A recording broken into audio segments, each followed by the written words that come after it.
Paramashivoham.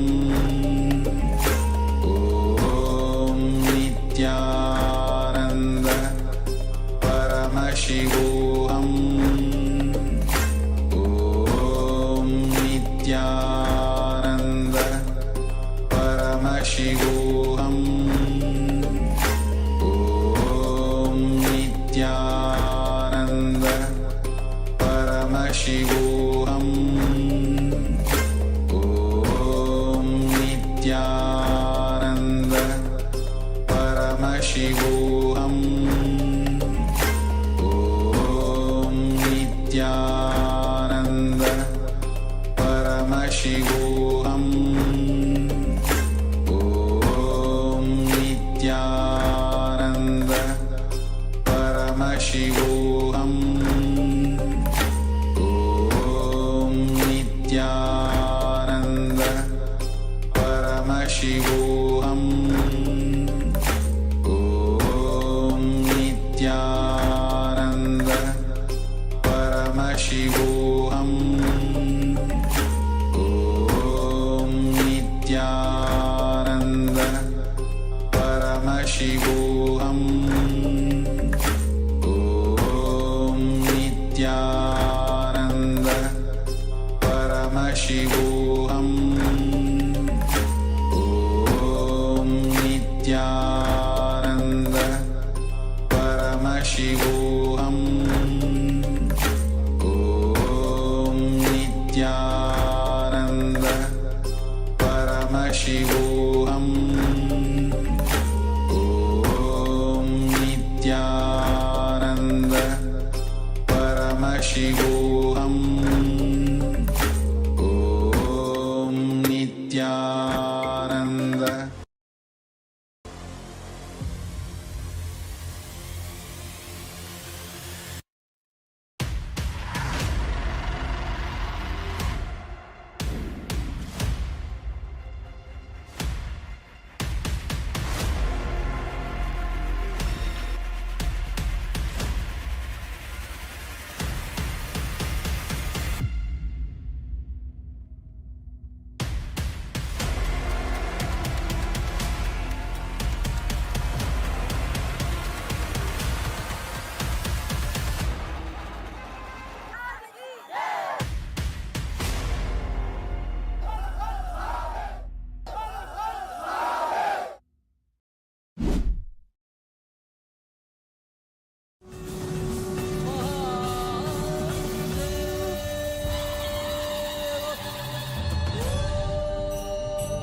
Yes, Nithyanandam.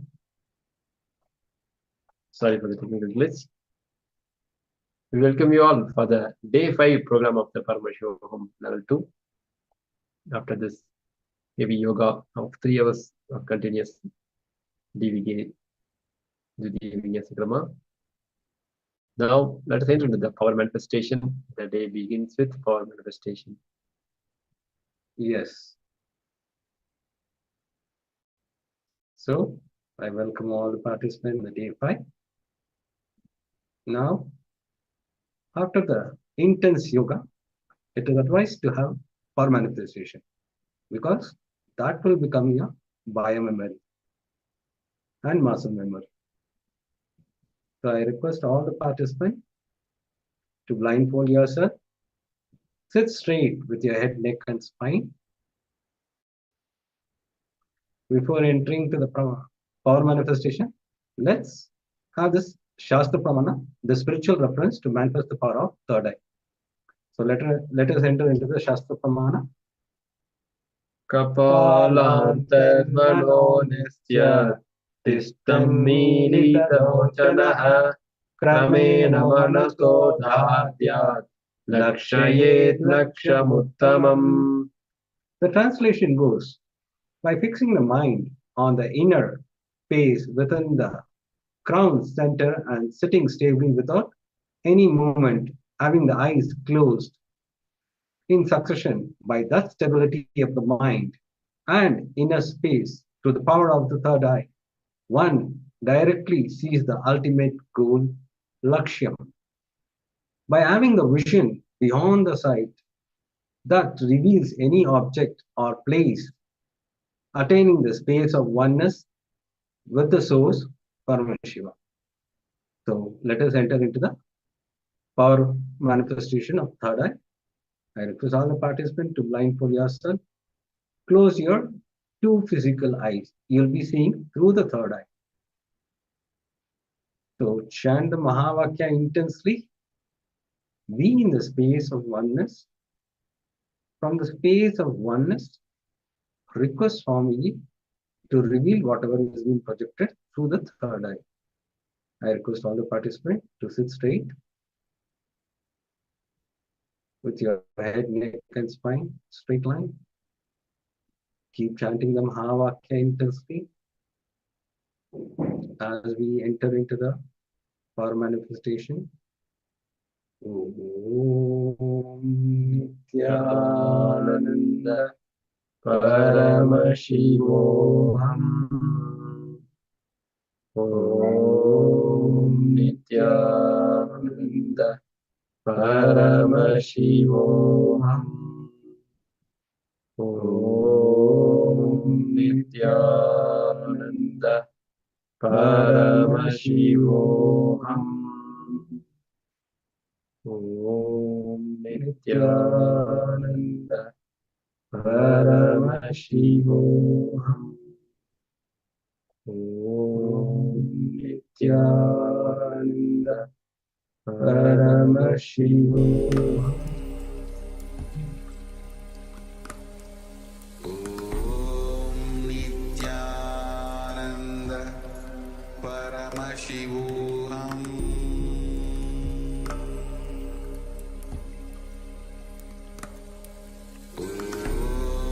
Nityananda Paramashivoham.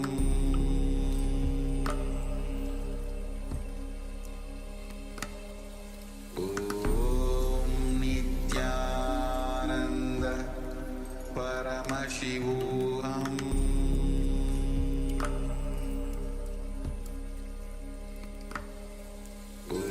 Om Nityananda Paramashivoham.